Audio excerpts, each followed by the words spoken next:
I'm very excited about today's episode. It's a special edition. We're going to explore on a deeper level what Section 6 actually is and where it came from, how it inspired you, where it's going, and all the other people who are inspired by it and what's happening in the world. So, why are you excited? I'm excited because I believe it's the new frontier for people, for pleasure, and it's a solution to many, many problems that right now are only being addressed either with drugs, surgery, or just hopelessness. And so that's why I'm excited to be with all the listeners again. I really, really love being here. So Aaron, why don't we just jump in? All right, let's do it. Yeah. So tell me first of all, or tell us what Section 6 is. If I had one word for it, I'd call it evolution.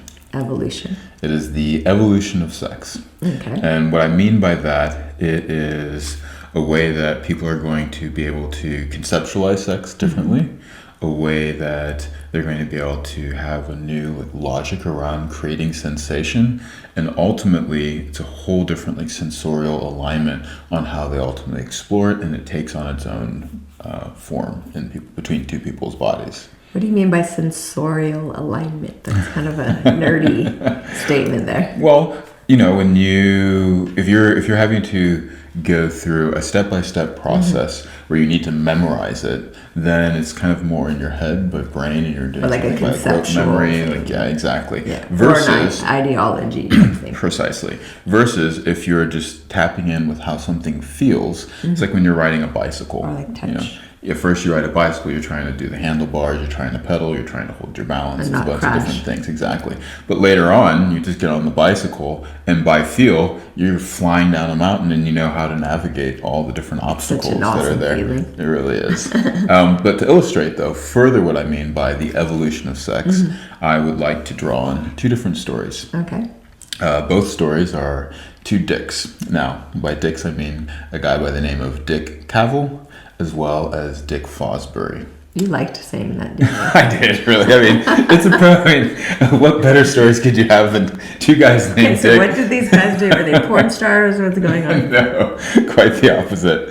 They were part of the evolution of the biomechanics of different athletic events. Okay. So Dick Cavell, back in 1899, he is the person who literally changed the way that freestyle was popularly done in competitions. He'd actually have his legs tied together and start beating people, because at that time people were doing kind of the breaststroke. Oh, so swimming freestyle. Swimming, exactly. Yep. I'm not very educated in the sports realm. Well, I guess you have other freestyles. You have freestyle wrestling. But anyway, so for freestyle swimming, you have the breaststroke was the one that people were most popularly using.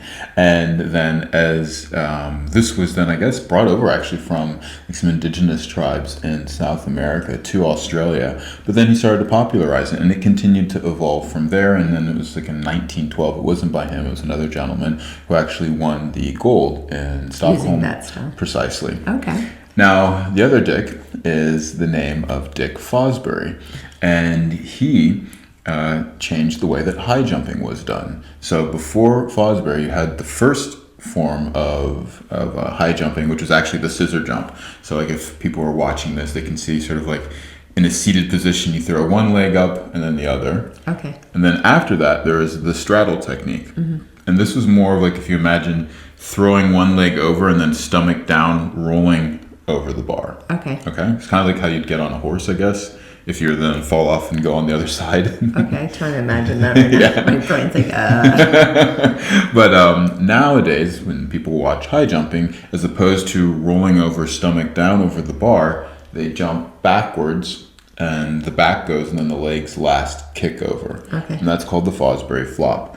And he won that in, I think it was like 1968 in Mexico City. He won the gold medal doing the high jump using the Fosbury flop, which he then had developed when he was like starting in high school. okay. And so, I mean, it's similar. Like if you were to watch like any type of athletic sport, you'll see that there's this evolution to how people are starting to move. And the evolution I'm speaking of is that evolution of friction sex to suction sex. What I mean by friction sex is what you'll traditionally see in porn. It's like sort of this one-dimensional way of getting sensation, which is by going harder and faster and banging away, and it requires, more extreme actions, bigger penises, tighter vaginas. And there's this myth that is the way that one is going to get to some higher state of pleasure. To be like everywhere. Yeah. I'm imagining it's even everywhere, even in places that haven't even seen porn, because it seems like to be the most obvious way to move. Because you watch like dogs and animals move and they do it that way. I mean, I've seen a lot of animals, I think, move better than porn stars. So they start circling their hips and doing lots of different things. Oh, but really? in general, though, in nature, though, yes. Bigger means stronger, which then means like better or superior or more alpha or whatever the term may be. I just mean by like the very intense piston-like friction that I see like rabbits and dogs and many animals go through. Well, I mean, too, Except I think for it tortoises, they seem it does have this kind of mechanical tendency towards it. Yeah. And I think there's like some ways then, if you're to look at like, well, what actually changes when you start to have this evolutionary change inside of sex. One is the concept of sex, precisely penetrative sex, because suction sex isn't just a new way for penis to vagina. It is any form of penetration. And that could be oral sex, it could be a dildo, it could be an anus, it doesn't really matter. Any form of penetration. And the main conceptual change is that with penetration, we have this kind of idea that it's one directional. Like if you take like a sword Like you and then push you something puncture. Yeah, it's like this image of a sword, you puncture something. Versus with suction sex, as opposed to friction sex, there's an understanding that sex is actually bi-directional. And what that means is that, and this gets into the logic now, that the person on the receiving side is actually actively bringing the person in with their body. And in terms of on the giving side, they're adapting to be able to be brought in to the body there. And what this does, once you start to then have this new logic that a receiver can be active as opposed to passive, and a giver can be adaptive as opposed to just sort of dictating how everything goes, there's a greater form of communication between the bodies that then allows for this sensorial realignment, as I speak about it, that as opposed to just going harder and faster with something bigger or tighter to create this more fire, to create more sensation, is that you actually start to feel for suction. You actually create a suction seal between the bodies, and then you maintain that suction, and it creates 360-degree stimulation all around all of the different walls of the genitals or whatever it is that's being stimulated.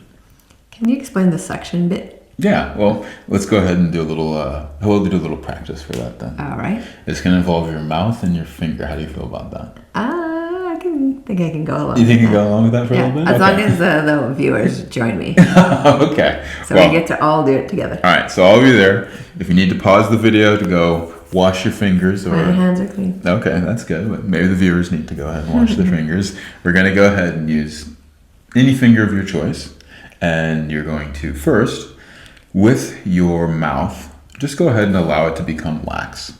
Okay? It's now a passive receiver. There you go. And with the finger, you are going to start to go in and out. Now, start to go faster and faster. It just feels weird. Well, now you can... Do I need to close my mouth? Well, just hold on, play along now. Go ahead and go in and out of the mouth, not just swing it around. And from here, now, continue going in and out. Start to tighten your mouth and start to go faster, faster, faster, faster, faster. Okay, now I want you to do that and create as much sensation as you can. Okay? By using speed and tightness. But I didn't like it. It was making my lips feel numb. Numb, like starting to feel numb. All right. Well, let's try it a different way now. Okay. This time, I want you to bring your finger to the point of your lips, and now start to open those lips out and slowly suck it in. Slowly start to suck it into the mouth using the tongue. Okay. You gotta let it go deeper here. And now start to move it and see how much sensation you can create by doing that. It's a lot more than the first one. Okay. And it's a lot more for both, meaning I feel more in the actual mouth itself. It doesn't hurt my lips. Yes. Like I don't have the feeling of that tension, numbness. And my finger feels like there's more sensation all around it. Yes. Did you also notice that your finger started to do a little bit of this here? Yeah, exploring. And then also there was a moment where I felt like my finger was stuck. Mm-hmm. And you might even have noticed too, to get it unstuck as opposed to just pushing in, you had to actually start to like stroke out, which created a whole other sensation than the moving in part. So just there with that realignment of understanding that, okay, one, there is bidirectionality, meaning that the finger isn't just going in, but it's actually goes in and out. And by bi-directional, I also sense that it's not just one thing creating the direction. Like my mouth is also moving. Well, and then that's the part where you also get the logic, understanding that in this, you also have an active receiver, which would be that your mouth becomes active, and much more than in friction sex, when people think of being active, they think of just squeezing. I imagine it would just feel better for everybody involved.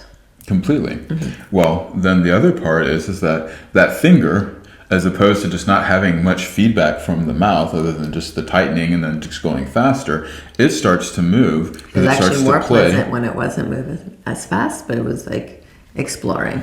Well, it starts to explore and it starts to begin to adapt to what the mouth is doing. And there's this kind of synchronicity that happens between both of them, precisely. Yeah, nice. Then the other part is then that sensorial change, because it itself will start to give you, as opposed to memorizing a list of techniques, you now are literally being guided by what I call the sensorial alignment between the two bodies as they start to like attune to one another. Do you mean like sensation when you say sensorial? Yes. So the sensation of the act itself starts to kind of open up gate doors of possibility in terms of what it is that you're going to do, how you respond to your lover, and from there you develop your own sort of bedroom IQ. Kind of like a cat when they like really like a spot, they lean into you and start moving around to get that.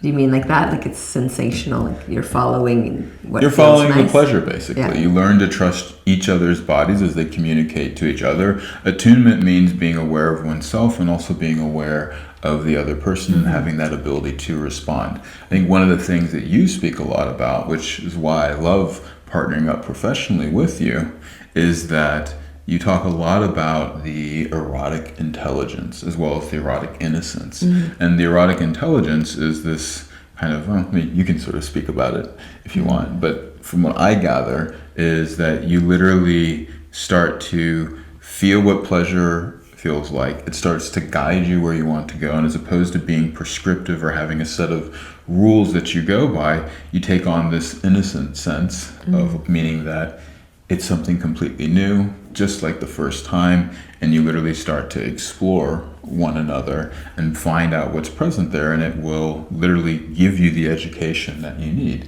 and you will find your way. Yeah, just to enhance that a little. So erotic intelligence, everyone has it. It's not just some special people.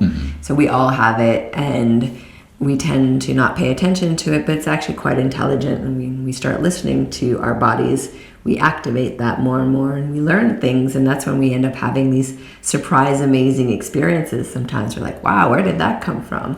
Because you're really following the truth of the body in that moment. And that's another piece that I love about your work, and that really comes into suction sex, is that then as opposed to relying on like a professional or some, outsourced authority to tell you how to do things, the next thing you know, your sovereignty is being reinforced, and you can start to trust yourself, trust your partner, and literally find your way. And of course, there's those out there that can help guide you and propel you forward even further, but it always comes from that place of, this feels true inside myself. Exactly. And I can depend on myself and my partner. Awesome. So if anyone hears the word suction sex anywhere, then you actually know what it means, and you can feel like confident, like, oh, okay, I know what that means. Bidirectional, sensorial, adaptive giver, active receiver, like all of those ideas are part of the Section 6. Yes. Awesome. So I'm curious, before we move into all the amazing ways it's changing lives and changing science and changing therapies, tell us, if you remember, the points of origin, because I know in my story there are certain points, not where the work actually started, but some pieces of information that occurred in my own life that if you look in the past, you can see the little like breadcrumbs that were dropped by my life that eventually culminated into a method. So I'd love if you could share your breadcrumbs. I'd say that there's sort of three main breadcrumbs before this really turned toward the professional side of this. One was when I was a child. Secondly was when I'd had a kidney stone passed. And then thirdly was actually dealing with forms of the psychosomatic pain of my former wife and now best friend. Okay. And was there a common theme in those three breadcrumbs? Yes, that would be the origin of this, would be that it was a sensation, really. Okay. A sensation that of suction that literally was like, oh, okay, there's something here. And it sort of stayed with me throughout my life, and that has really developed then over time. The first story, when I was a child, and I was with my next door neighbor. She was slightly older than me. And it was probably the first time that I'd really encountered another person's genitals and had also engaged in touch and having had mine touched. And I just remember, it reminded me sort of like a magnet, how when you have the two magnets approaching one another and the different, like the poles start to get closer and closer together. Yeah. And you can either feel like that repulsion or you can feel that suction or that pull between the two. And in this case, it was a feeling of my finger going towards my next door neighbor's genitals and just feeling this kind of like pull, this magnetic draw on my finger. And then when making contact, this like sensation of heat just transferring from my finger. So that would have been like a very early like childhood memory. But it stayed with you, that experience. Yes, that stayed with me. And then from there, later on, when I was about the age of 21 and I went to go pee after having had sex, and I was actually no, I wasn't after having had sex. I had been, I was having sex with myself. Okay. And then I went to go pee after having stopped. And when I tried to, something just got lodged, like between my bladder and my urethra, and it stopped me from being able to pee. Oh, and yeah, it definitely, it hurt. And so then I stopped, but my bladder was completely full. And so not knowing what to do, I just sort of bared down some more, pushed out, and then I had a little bit of pee come out, and whatever that was lodged there slid up the urethra or the pee tube, maybe about an inch or two. Like a kidney stone or something? Well, what happened was I didn't know. And so I had to do that 4 times. And right after that first time, when I felt this kind of scrape on the inside, it actually had cut me and blood starts pouring out. That's pretty graphic. It was very graphic sensorially. However, though, what this did was that it hypersensitized me. And so I really started to become very attuned to a lot of different sensations in my penis when having sex. And really feeling then during penetration that there was this kind of pulling, sucking sensation from a partner's body, and also this, and not just on a mechanical level, but also on like an energetic level, like literally feeling like a magnetic pull, even though there was nothing physical being touched necessarily. So you, because of the injury, you started developing a different way of sensing and feeling with your body. I think the sensation was always there. It just got dialed up, and it just could not be ignored. Okay. And then because of that, it allowed me to start to explore many different things, part of which was then when including ways of moving. Yes. Yeah. Part of then, which I had been, when I had been cut, it also basically just limited the amount that I would be able to go into pleasure before the ejaculate would just kind of come out without even having contractions. And so I've actually heard that these stone cuts are fairly common. Yes. And I just never hear anyone talk about it. So hopefully if a listener, you yourself or a partner or someone you know has had this, it's actually really important information because you did heal yourself eventually of the... Well, there are several phases of the healing. Yeah. We won't go into that. Maybe we'll have to do an episode on ejaculatory choice. Okay, let's do that. Yeah. But definitely, though, if you've recognized any of this, I recommend a man by the name of Dr. Wu, Santa Monica, California. And yes, he will use acupuncture and about a 400-year-old method to help treat this. But that was one of the steps, though, along the way towards healing that. But it was something that definitely kind of hyper-attuned me to a different reality of what was going on during the sexual experience. That was pretty early in your life. So. That was pretty early on in my life. I mean, I think, what did I say, 21? Yeah. No, actually, that was incorrect because that was when I first had sex. It was more around the age of 24, almost 25, than when that had happened. Okay. And then the third breadcrumb? Then the third breadcrumb then was with my then wife. And when we had become married, it was as if everything had just shut down between us, like in terms of the sexual vibe. We loved each other. We'd always had a very large sexual appetite. And there's many reasons why this happened. And I think we spoke about that in the numbness episode. And dissociation episode. So we won't go into that here. But when starting to use a de-armoring technique that was introduced to me by a midwife, which was just at that point, just a touch and the person using their voice, I started to notice and take this further by noticing that there is actually a suction that would happen between the vaginal canal or at the fossa or the vestibule or different parts of the vagina where there would be suction. And when there was suction there, this would actually start to increase stimulation and sensation. So at first I was using the de-armoring to go ahead and help remove pain, take away numbness. But then later, there's ways that I started noticing, but the suction feeling, if that starts to increase, we actually start going into like the optimization of pleasure, which has a whole other psychology to it. And what I mean by that is like you have your kind of like negatively conditioned psychology to avoid pain and to release pain, but then there's also the avoidance of pleasure and then the acceptance of it and then diving full in on it.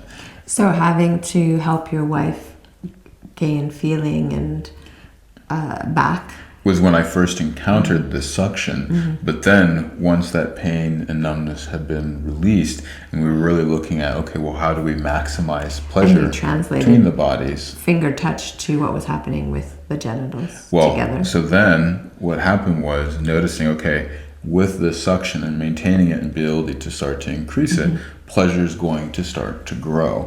And I began to notice a lot of different patterns of behavior from either looking at like porn or looking at like even like people who were doing quote unquote tantric sex, that they all were like bearing down, like tightening up their muscles, rolling forwards to try and get more sensation, as opposed to these different techniques and ways to really start to open the body up, release the tension, and then from this relaxed state, which you talk a lot about, the relaxed state of arousal, start to then build pleasure into tremendous different ways that all of a sudden, not only are you just having like your quote unquote clitoral orgasm, but the entire sexual anatomy begin to work as like a functioning unit, the CUV complex, clitoral, urethral, vaginal complex, as well as the cervix, the entire pelvic floor, the breath, the body posture, and people were going into cervical orgasms, finding psychedelic states. Like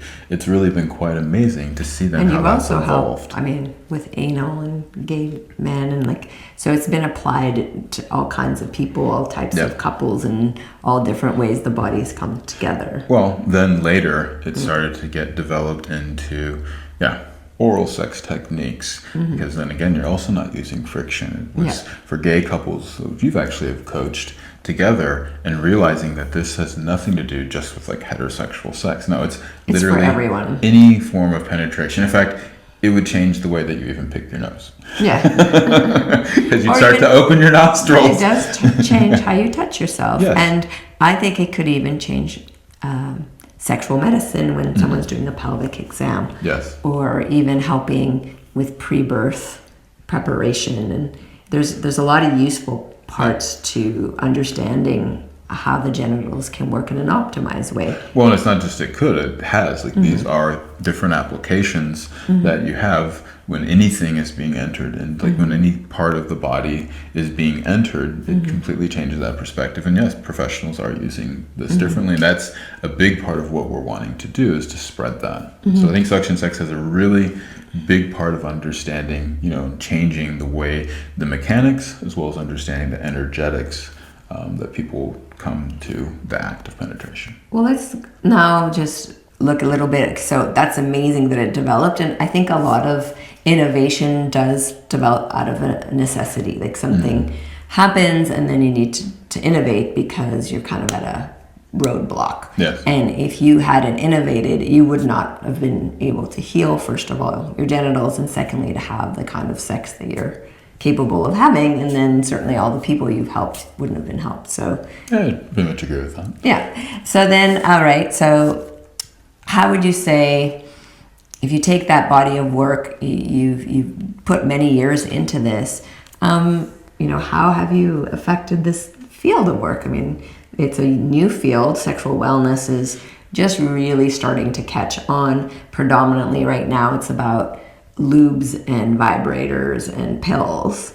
But in the education component, it's the Wild West. And I know that you have definitely attracted the interest of different businesses, and you've really gave them, in essence, their method or their ideas came from you. I'd love to just hear a little bit more how you've influenced the industry.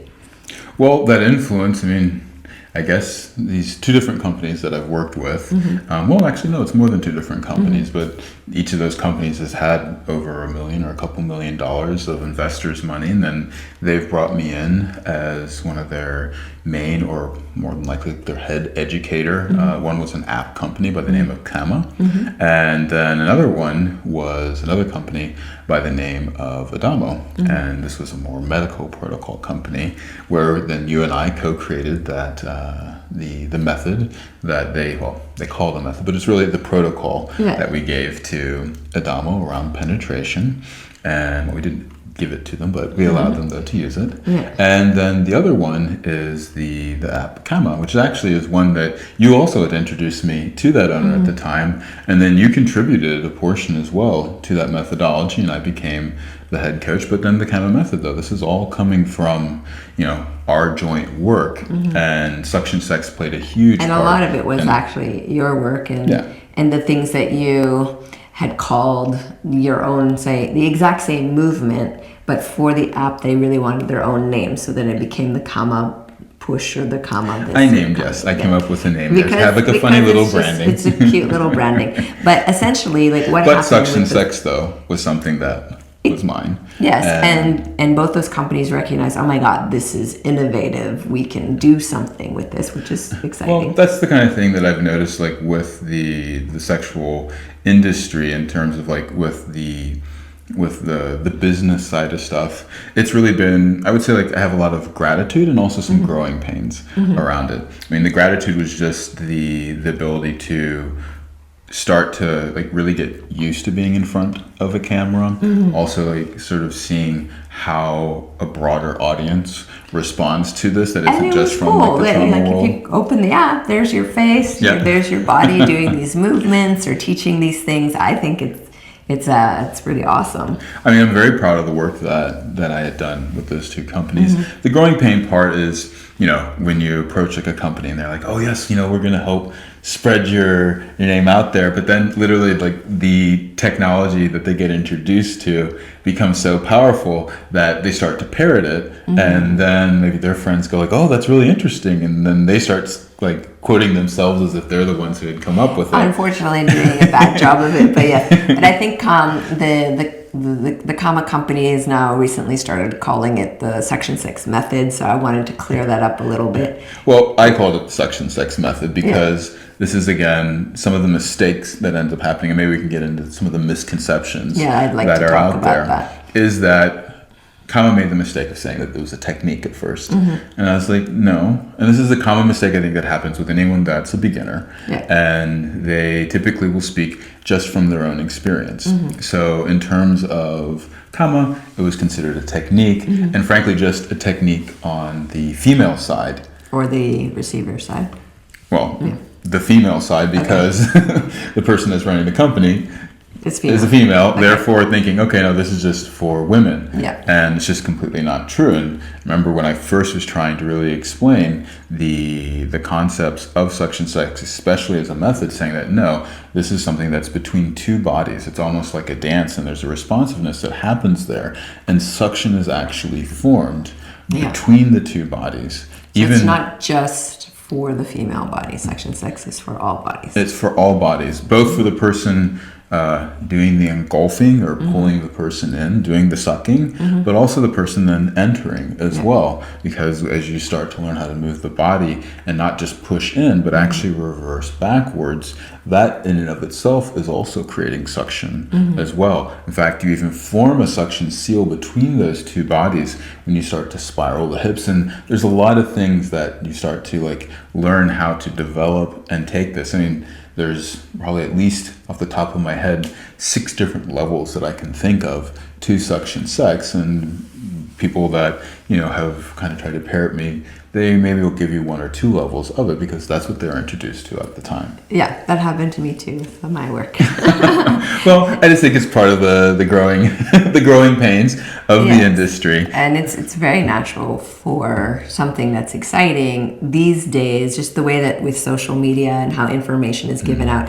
I think in the older days when you had information, you would be like, this is Rolfing, it comes from Ida Rolf, and she, you know, people would tell her story, and then they would say, I'm a Rolfer, and then I do her technique, and there was pride in that. That was. I don't want people saying that they're Michaeling. No, but I'm just saying that I'm Aaron Michaeling right now. No, but I'm just saying that in the past, before all the social media, there was a tendency to refer to the founder of the technique, the story of the founder, and then having pride to have been properly been taught and educated within that technology. I mean, you see this within like the martial arts background. You know, you talk about your teacher and your teacher's teacher and even your master, who's the one then where the entire lineage came from. And you're humble. You don't come out saying, I am like the end all and be all of this lineage. And then when you literally develop your own technique or your own methodology, then all of a sudden it takes on a new name, and then the person can trace their lineage from you as well as from where you learned it. Bruce Lee, right? Yeah, started with Ip Man. Or but you also look at like the actual, not the neo-tantrics, but the like Dr. Nita, for instance, who's like an actual tantric Buddhist. Like, he knows his lineage and can tell you where it came from and how it was passed to him, and that passing of lineage is very important. He also knows that what the public is going to be exposed to is only the tip of the maybe the first snowflake. There's a technique called just the tip. So anyways, okay. So back to misconceptions. So the first misconception then is that it's a technique. Yeah. It's not a technique. It's a methodology. There's a system there that actually allows you to approach many different challenges. And you first started mapping this system. Sorry to interrupt, but you first started mapping this. I'm just like excited.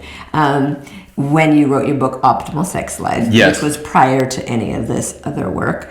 And you really mapped it out. I remember looking at images and like, how does he like know that? And my brain was really racking itself. Like, what's happening there?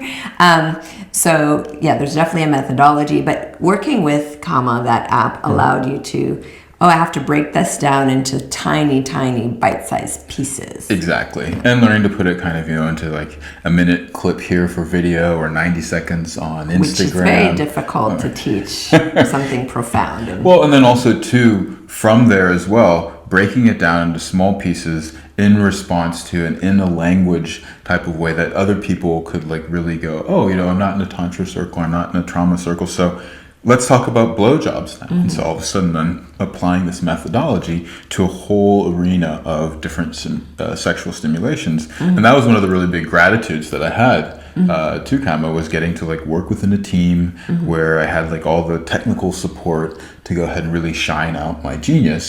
The only problem was that then my name was never being put out there, and then the person, And nobody knows who you are.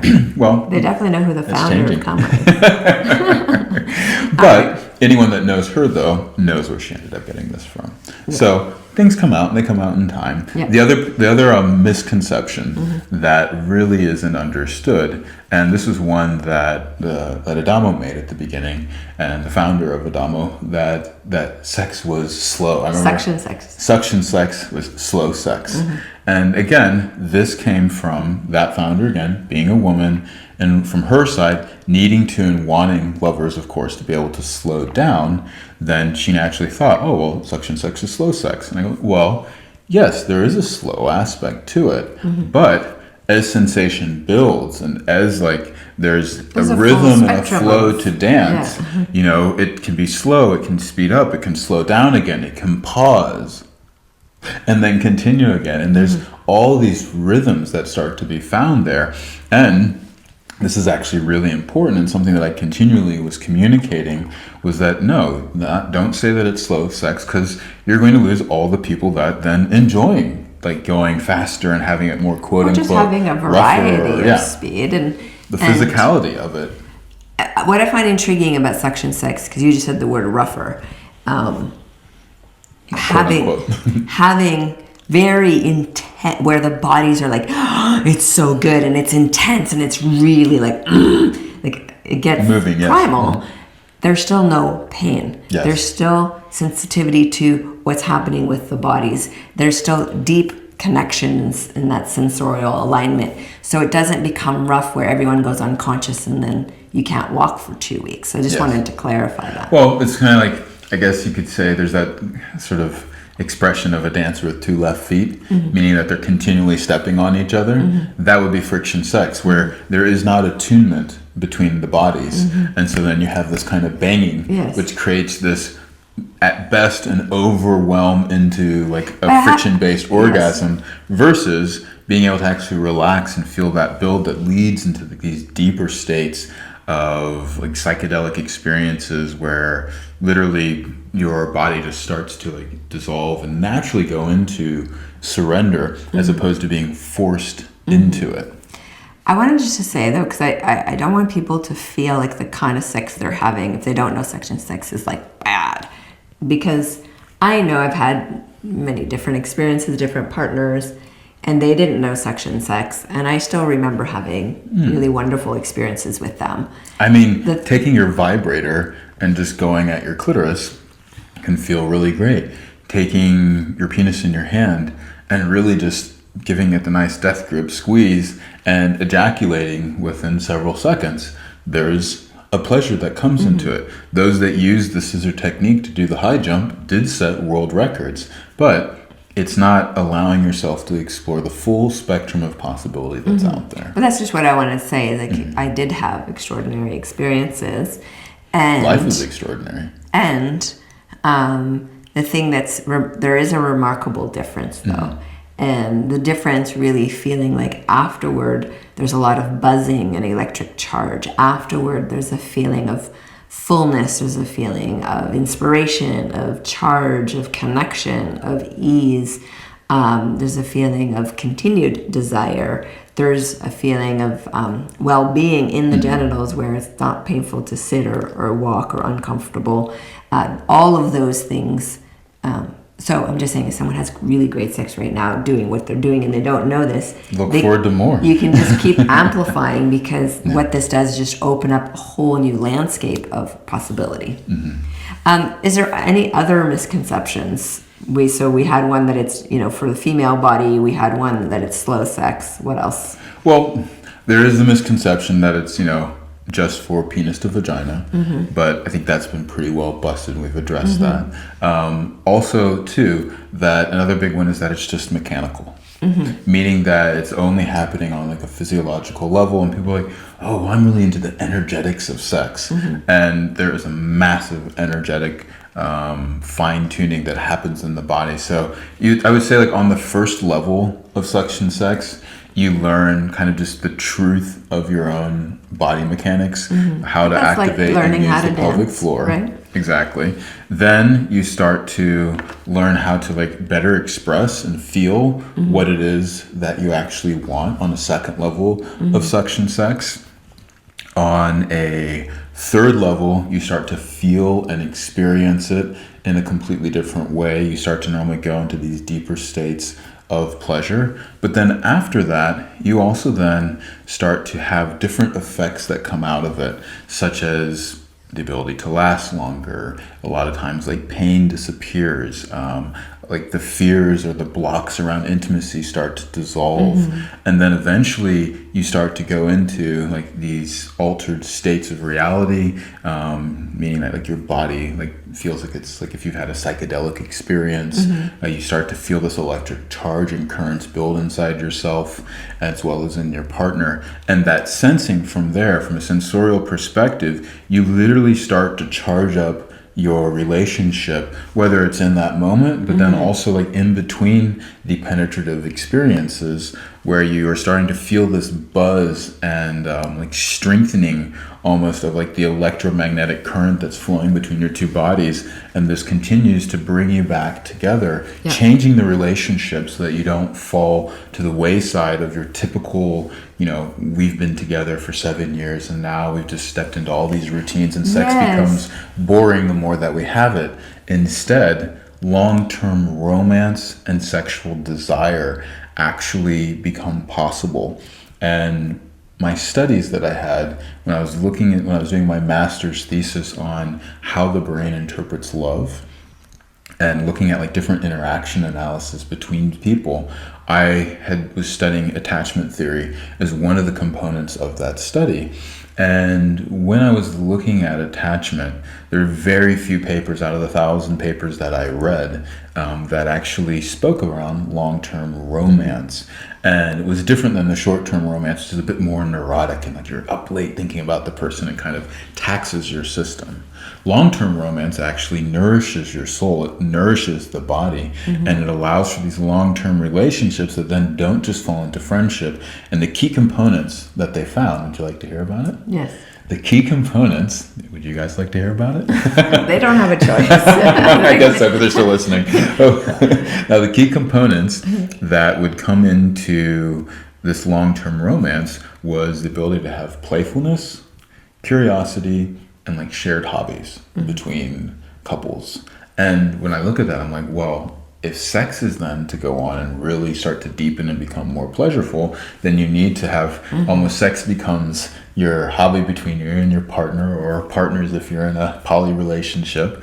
But it also then you can have a curiosity to find more, because as opposed to memorizing a list of techniques that you've already had, you literally can allow the senses to start to guide you into deeper places. And then lastly, there's a playfulness that comes there that is so incredible. And I would even say that there's been another phase of development of suction sex by partnering with you, like on not just a professional level though, but then as an actual like life partner. And that has a lot to do with all that training that you've done with your jade egg and your just overall body awareness and the different embodiment practices that you've done, that as meeting you and feeling like how the level of, let's say, your sex game is, and then being met there has just allowed for further openings on like the energetic plane, definitely the energetic plane, and also the physical plane though, as everything starts to deepen, and then we start to like discover new things all the time. It's incredibly fun. And you know, my nerdy sex brain is always talking to you, what was that experience like for you? And then you're like, well, this is what I felt. And I was like, well, this is what was done. And then the beauty of it is the ability to pass it to clients, to other people, to be able to have those experiences for themselves. So it's not just sort of the poetry or the promises that you hear on Instagram, but then people really don't get to have. We give very practical, science, physiological based exercises that people can sort of play with these tools that then they can use in all sorts of scenarios which again is different than a technique, because we're literally teaching people how to think for themselves in how a to sexual feel. experience. Yeah. Yes, think meaning with the mind, which isn't just your brain. I mean, your brain and your body, they're one. They're all made of these cells and molecules. But when you look at them, especially from my studies, when I look at the mind, the mind is embodied, meaning that the way that we conceptualize the world, the way that we orient and sense the world and go through it, our source of cognition is coming from the full body and its experience out in the world, that we would not have the same cognitive,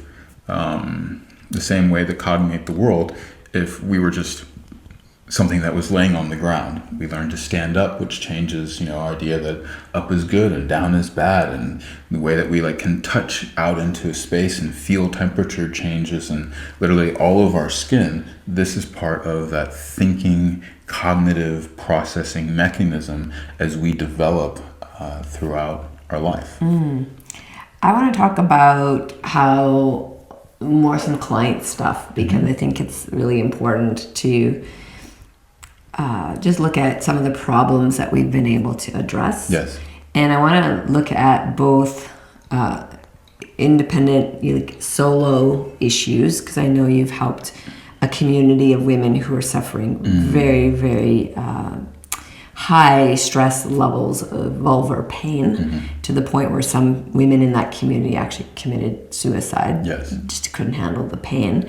And so I'd love to hear, from that perspective of how does an individual female without a partner deal with this using your technology, your method, and then also looking at, you developed an entire system for men. So what are the biggest things that you're seeing men do as individuals that improve their sexual function and their sexual confidence?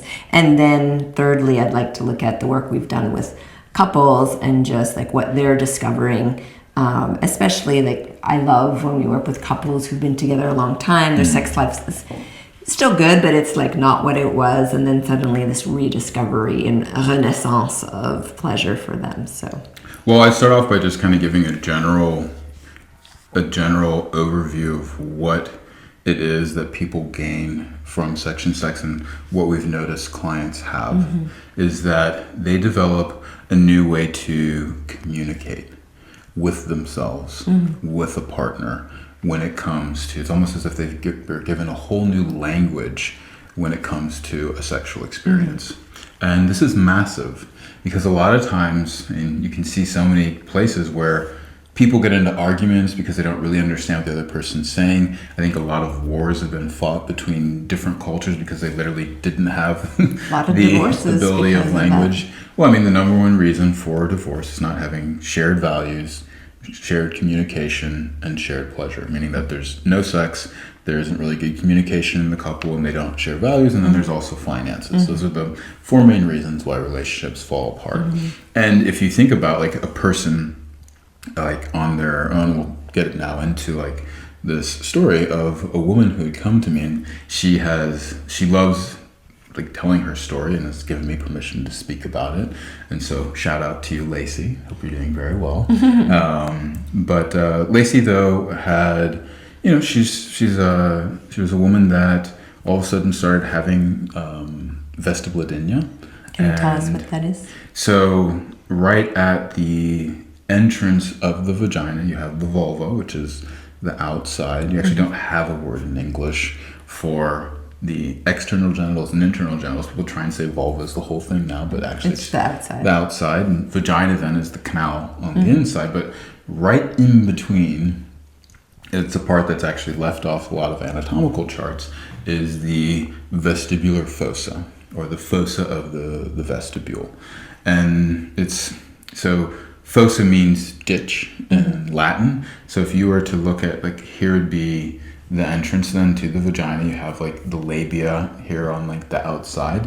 If you're just to come in before entering the vagina, it's almost like this fold of skin. If you those who are watching the podcast, you can see this fold of skin. You'll see just before the what would also be called the hymen.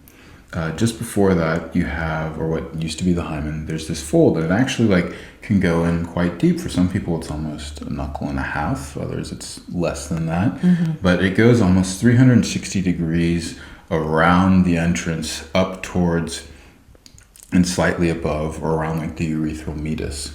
And then it stops before you get more into like the clitoral body and where the urethral meatus is. But it's called a vestibule, because sort of like if you were to see a church where the temple is the internal part of it, and there's a door there, but then there's also a door on the outside of the church, and there's that little kind of awkward room like right between where you're supposed to kind of get yourself ready before you then actually enter the temple. I think it's actually quite a beautiful analogy to what is happening then with the female body, is that this vestibule here has these two ducts that are from the Bartholin glands. It has its own lubricational system, but you can have a lot of tension that builds there, and it also just gets overlooked in penetration. It can get it's sensitive skin, so it can get influenced with hormonal changes, and so for different reasons, for whatever reason it was, it started to hurt. And it's typically considered insolvable, like uncurable, inexplainable. Doctors would say that it's just in your head, kind of blow her off. And she did get some treatments for this, which then had worked to a certain extent, that then she was able to be more comfortable. But these type of things, like for the women in her circle, like it cost them their marriages. Some of them, as you'd said, it cost them their lives. And it definitely made them have to live almost in dread of like sexual intimacy. They couldn't wear jeans, they can't bicycle. Lots of different things. Sitting down can be painful. Now at this point, Lacey was able to do these different things, but sex though was something that like would cause discomfort and just wasn't a pleasurable experience for her. Well, she'd gotten on she had read my book Optimal Sex Life, and then called me up for some phone coaching. So over the phone, I took her through the book, showed her the practices, and told her which ones to focus on, and then would guide her like with voice on how to do this one time. And then she started doing this on her own. And literally, I mean, the messages that she wrote, like it brought tears to my eyes, just of joy, of hearing not just the happiness that she felt, but the hope that it created inside herself for her fellow sisters. Because it then didn't stop there. Next thing you know, she was having like crazy like cervical orgasms, had found a new partner, had really been able to communicate then what it was that she would want with a partner, which created deeper forms of trust, and was able then to develop a body language, to invite the partner in, to really take her to different places, which made them feel absolutely amazing.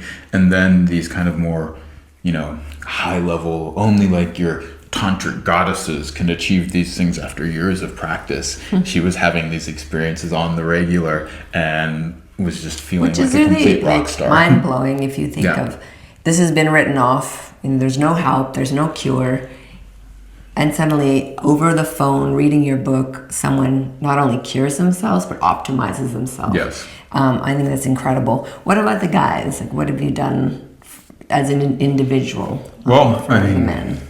Some of the incredible things is that you have guys where they're like, oh, I thought that I had explored everything there was about sex. And then they get into touch of feeling the world inside of their woman in a whole different way.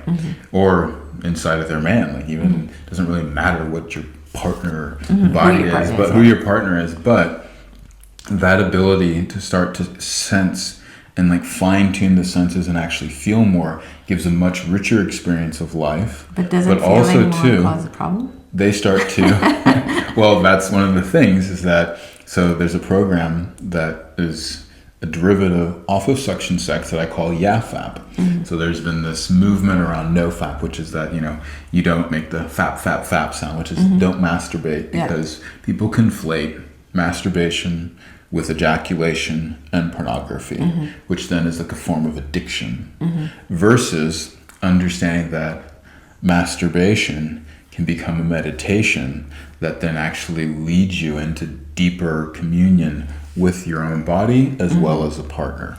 What I really like how you define, we don't even use masturbation because of what it actually means, to defile your hand or something like that. Yes, but defiling oneself with the hand. Yeah, but what I like about you encouraging men to how they say self-pleasure is, as a meditation, it literally becomes a training ground to how they're going to have sex. Yes. And that I like. I think guys can relate to that. Like, oh, how I touch myself is going to translate into how I am with another person. Yes. Then you want to take it a little bit more like, oh, educate me, because clearly the way I'm touching myself isn't really like giving the results that I would love with somebody. So in the way that women start to like experience these whole new levels of pleasure, men start to experience that for themselves.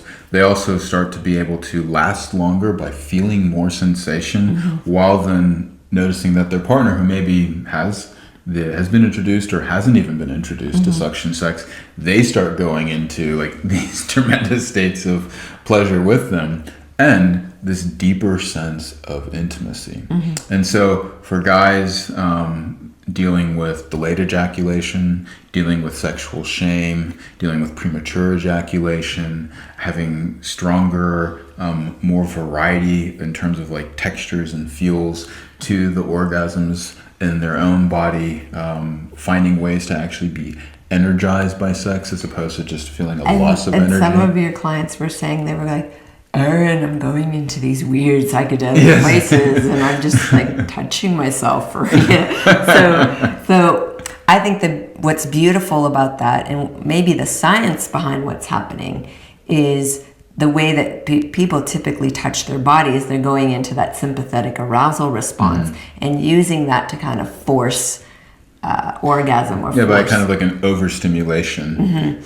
But the way that both of our work works for the individual bodies is to encourage instead the parasympathetic nervous system to come online, or what I like to call relaxed arousal. And then from there, you actually need that to get aroused, first of all, because if you're stressed, you're not going to get aroused. But then you don't stay in that, you actually move into relaxed arousal. I think that's not just healing to the genitals, it's actually healing to the whole person. Well, and I think one of the quick ways, if you're wondering, well, how do I know if I'm having like a sympathetic, parasympathetic? One of the easiest ways is to look, well, if you have a sexual experience and then when you're done, you have this sort of, what traditionally sex is seen as that, you have arousal, you have ejaculation, or I guess it's arousal or erection, arousal, engorgement. Maybe that's not quite the order, but it's arousal, engorgement, erection, and then you have ejaculation, and then you have this refractory period after ejaculation. So it's very linear. And the refractory period is like, oh, don't touch, like there's too much stimulation there. And normally you actually kind of don't want to engage with your partner. That's for all you bodies. even feel kind of like shut off. Oh, absolutely. I mean, same thing too. So many women have told me they're using the vibrator, for instance, or they are playing with their clitoris typically, sometimes with like even like the G-spot, and then like they have this orgasm and they're like, oh, I don't want to be touched. And maybe it's like even a day or like several hours before they want to like go and have sex again. And they're even maybe a little bit like not attracted to their partner so much during that time, versus the way that we're speaking about in this parasympathetic state is that you actually are feeling more regulated in your system. You stop because you just feel really great. And your sensuality is more online because it can be. Well, and so then when you then stop or pause, you're feeling even more sensation, even more energy. You go about your day, you come back to it, and you notice that you're actually starting at like a higher capacity. And then you can just literally begin to build a stronger foundation. It's essentially the difference between if you just like go to the gym really hard and you just are full of lactic acid because you just push yourself so hard, and then you don't go to the gym for another week, and then you don't do it again for another week. You have limited progress that way. But instead, if you start to build your capacity, then all of a sudden you're going through the gym and you're actually feeling more energized from it, and it feels good to work yourself out, but it's actually helping to build muscle as opposed to kind of like causing a diminutive effect. Precisely. It's a rough analogy. I'm sure it's not the perfect one, but you get the idea. Well, with couples, it's been really interesting to witness a few things. One is even couples who are madly in love do have great sex. There was one couple, they had like 10 kids or something. So they're like, clearly we enjoy having Yes, sex. exactly. But they developed a language that permitted both of them to get more of what they really secretly, deeply wanted, Yes. but didn't have an ability to communicate, because some things are not always verbal. And so what we mean by a new language is some of it, yes, is verbal, but a lot of it is the somatic language, the listening to how the bodies are asking for things and directing things. So I thought that was really amazing. I loved a lot of couples who did our 9 naughty nights, and they're like, they have kids, they're super busy, but suddenly they were actually having more sex and having more fun and laughing a lot and just being more playful together during that experience. So that I loved a lot. And then we've also helped couples who have some serious problems, like people who've have had to take certain drugs or had certain surgeries. I'd love for you to just, how is suction sex helping in those moments? Well, this is kind of what you were speaking about as well, with this having a common language. And that common language is actually mutual pleasure. And in terms of couples, there's this kind of idea that, you've heard maybe the book popularized, men are from Mars, women are from Venus. And that kind of then also goes out into, men experience sexual pleasure this way, women experience it that way. So take turns and we should write maybe a book. kind of meet in the middle. We're all from Earth. Because if you actually use what we have here on Earth, it's an incredibly sensorial experience.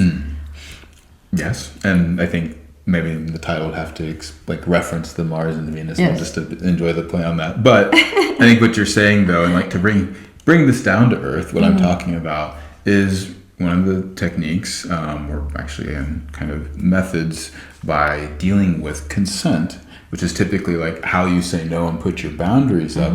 But the other part of consent is actually what it is that you are desiring, and the ability to express that from an embodied place and not just have it be something that's conceptual or stating the word yes or no. So developing what is called embodied consent and introducing people to their body's yes as well as their body's no, and the ability then to bring that into the bedroom creates tremendous amounts of relaxation, safety, in terms of the normal kind of different psychosomatic, and by that I mean the mental feelings of fear, for instance, anxiety, as well as then the physical states of anxiety. So typically people are going to be, if they've had trauma from the past, and then they get into a great relationship with their bodies, I can relax enough to actually feel what's going on, and all of a sudden these things. Heal these things. All of a sudden it comes up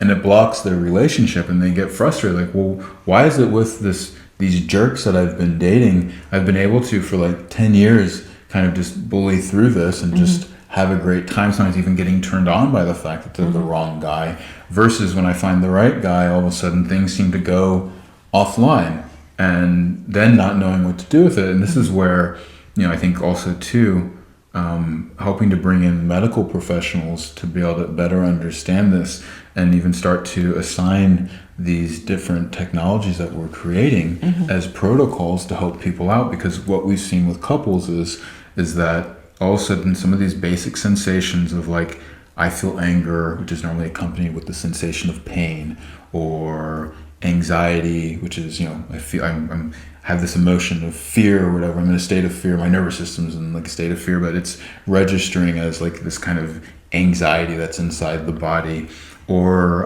even shame and disgust and numbness and boredom. All these things, when they come up, it's the ability to start to transform them into joy and pleasure, calmness and relaxation, safety and trust, as well as then being able to have excitement and novelty and closeness and this feeling of intimacy, and having actual practices that teach people how to transmute these different embodied states that they're in. I think becomes a very important tool for couples to start to go through this cycle of what we talk about as embodied love. I think that one of the things that we have witnessed is that people who are typically avoidant who learn this start to be more comfortable with connection and intimacy. People who are more typically anxious start to actually relax and be more self-regulated and spacious and secure. So I think it's really a phenomenal thing. And we are also wanting, like, now I want to move into like what's the vision for suction sex. We've definitely brought it into the medical field through medical protocol to deal with sexual penetrative issues.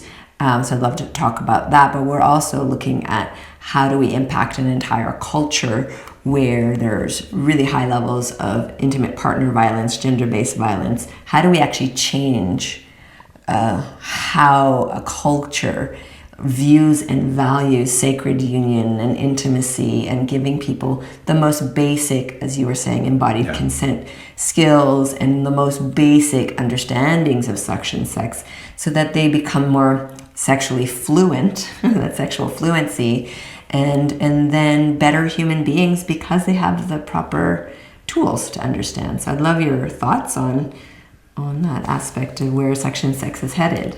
Well, I would say that there's kind of two ways to look at this. One is the more bottom-up perspective, and then there's the top-down perspective.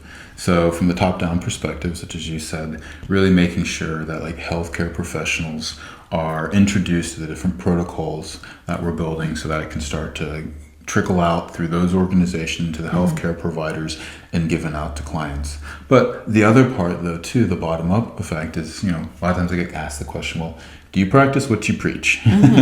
And yes, like this is the way that, with you that we explore and like dive deeper into sex and it's not this conscious thing. It's something that literally becomes just part of consciousness when then going into a sexual experience, it becomes very second nature. And so whether it's from the top down or the bottom up, this idea that that love is embodied. So when I say embodied love, what I mean by this, the embodied love lounge, like it's that love is not just a feeling that you have. It's actually an act, something that you can actually create and make a change within your own life as well as with a partner. And ultimately, embodied love is like, well, intimacy. How is intimacy created? Intimacy means intimare. It's the impression that we leave on somebody. If you look at the Latin root of intimacy, intimare. And so when I break that down, I see it as sort of these 4 phases that allow intimacy to best be, deepened and created. And that is truth, responsibility, which then creates more trust and allows for couples to go into deeper levels of celebration, or even just on your own personal level between, your relation to self. You then, as you go into more celebration, you get deeper levels of truth, more responsibility is given, more trust is built, and more pleasure or celebration is created. So like inside the bedroom then, that ability to use the embodied consent, to be able to express what you want with your body starts to open up like for that truth to be communicated, and not just as a yes, no, but like an ongoing dynamic dialogue between two bodies or even with yourself that then better gives the person that is on the quote unquote, let's say, giving side, or even if you're on the receiving side as well, the ability to respond to what's being presented there. And then when you start to really find out, okay, this person, like, not only can I like create safety with them, but I can actually like dive full on into like pleasure. There's a trust that gets created there. And as more trust is created, then in the bedroom, deeper, more powerful, incredible orgasms start to come around, which creates a deeper level of celebration within that relationship. And then from there, from that relational field growing more strongly, you're going to have stronger families. You're going to have generations of kids that are going to grow up with parents that are like sexually charged and happy and vibrant about life between each other, as opposed to just kind of going through the humdrum of life, which is going to create a different society that's based around, I want to pause you because I think for some people, parents that are sexually charged could be triggering. So what we mean by that is human beings who are healthily integrated with their sexuality, so they feel connected to their bodies, they feel relaxed in their bodies, they understand that they are sexual people, they love and cherish and respect their partners, and now they're actually safer members of society because they've integrated this sexual aspect of themselves. So I just wanted to say that as a side note. you just look statistically, one of the big reasons why relationships fail is when that sexual charge dies off and couples are no longer engaging with one another sexually. And that either means that they're going out to do it or they're just kind of cutting that part off from themselves. And the relationship falls apart, which then is going to have a negative impact on the kids as well as like the greater family unit. And then if we can start to actually build healthier relationships with healthier families, you then have an empowered society that then is going to create cultural change and really start to change the way that people orient themselves so that they're not just kind of running away from the pains or the things that they want to avoid, but instead they're excited about pursuing the goals that they truly dream of. Well, I've been really enjoying this conversation, and I just want to ask you, like, if there was a magic wand and you could make anything happen with the subject of section sex, what would it be? Well, I guess, let's put it this way, maybe as opposed to the magic wand, if I had a vision of like the future with suction sex, and if I could wave that wand to create that vision, then it would be the word that comes to mind is laughter, but then also that of like a deep faith as well. And what I mean by laughter is that in the same way, if we look at maybe like really old like dance videos, or if we look at really old like athletic events, we kind of go like, why is it being done in that way? It just really seems uncoordinated and disjointed, that I would love for people to then look at, and maybe this happens a bit like when we see some older films, are like, that's a really weird way of acting, or if you look at like old school comedy, even like can't even older relate UFC, to it. Yeah. Like, that's really boring. And there's a deep respect now. I mean, with me at the UFC, like I have a deep respect for how it was, but there has been an extreme evolution though of it, and you can see, okay, this is the learning that has happened inside of, you know, this microcosm of reality. And so when it comes to sex, I would love for people to sort of even look at porn and just either go, oh, what is that? How could that ever turn someone on? Or actually, the one that I would wish for, if I could wave the magic wand, is they just start laughing like, what are they doing? That doesn't look comfortable at all. That doesn't seem like any kind of fun. Or looking at different like movie scenes, when you see the way that like sexual scenes are expressed, where it's either just like candle lights and then like there's like a little movement here and there, and the next thing you know they're like smoking a cigarette, or that it's just completely like brutal and like these like a lot of like things, or the bed's breaking and all that, and it's like, oh, maybe that could happen, but why is that the only depictions that were really given? Or even, for instance, like when I listen to a lot of like popular music and the expressions that people use to describe good sex, about like, I mean, some of the terms like, oh, like beating it up, or like, oh, you gotta like tear it up, or like, or I came in 10 seconds kind of thing. Yeah, that kind of stuff, like bragging on these kind of weird things, and just like, why is that like a merit of what good sex is? And that becomes laughable because there's such a strong cultural change. I would love to see that people are, no matter their beliefs, their faiths, their culture, that there's a more general relaxation and acceptance of this very human aspect of us, and to have people feel actually empowered with good education. Well, and this is then the part then when I talk about the other part of the laughter would be that there's a faith that, one, what I mean is that there is an actual belief that things really can become better, and like from an experiential standpoint, but also to an integrating though of sex as a sacred act with someone's faith, that they no longer have to hold like, oh, okay, I just wait to have sex until I'm married, which is what a lot of, religious, more conservative backgrounds have. And I believe that there is an importance to like understanding the sacredness of faith and not just having sex with just anybody.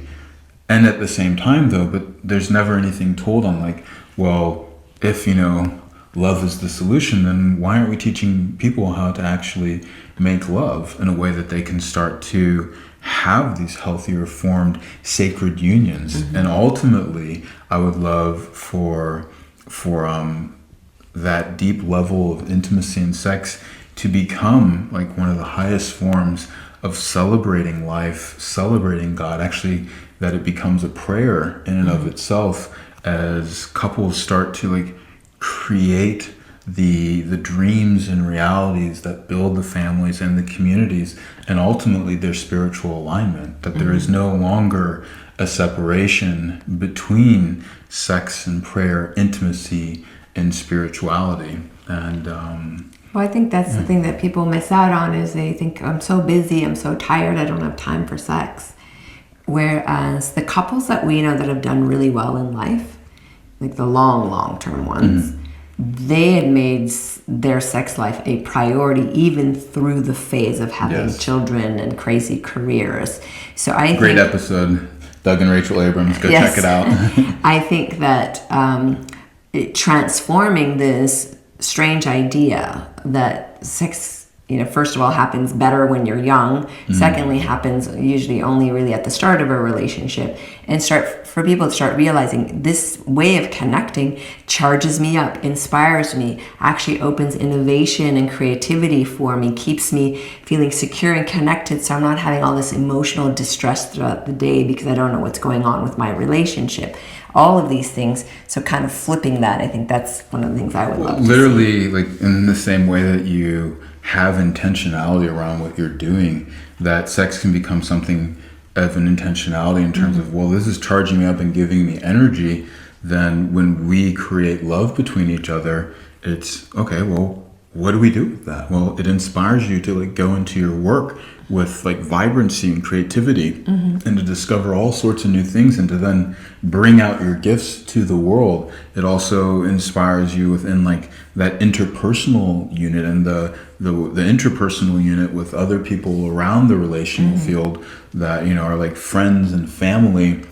And it literally like starts to charge up that space with a very different state of reality. Just imagine, as opposed to couples getting together and just complaining about, how hard it is with their partner, instead they're actually like finding out new ways to just make it more joyous. And ultimately then, like my magic wand is what we're creating. I don't think it needs to be a magic wand. It's what we're doing with the Embodied Love University and the creation of that, and really pooling together all of our different work to bring out this reality of embodied love, developing further your Décelé method in the way that you are changing the lives of professionals for that top-down effect, and really getting like suction sex and these different protocols into the healthcare providers, as well as then creating this landscape and university-like journey that everyday people can go along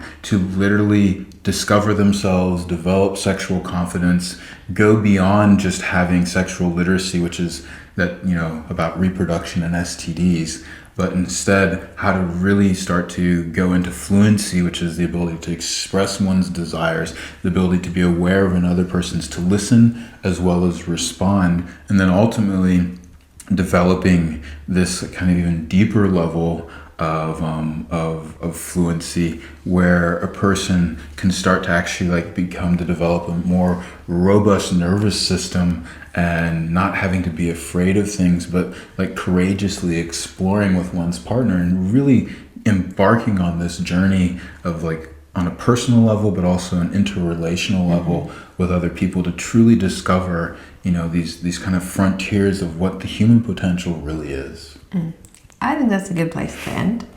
Thank you so much for listening. We'd love to hear, like, what are your takeaways from this episode? I'm sure there's quite a few. And of course, we have all the resources where you could learn this stuff. So if you are inspired, Embodied Love University is going to have everything Section 6. It's coming out. We want the world to know. Yeah. And you can learn. So anyone can learn this. It's not difficult, but it does require an openness and a curiosity. So we would love to see you there, and have yourself a beautiful day. Thank you for joining us.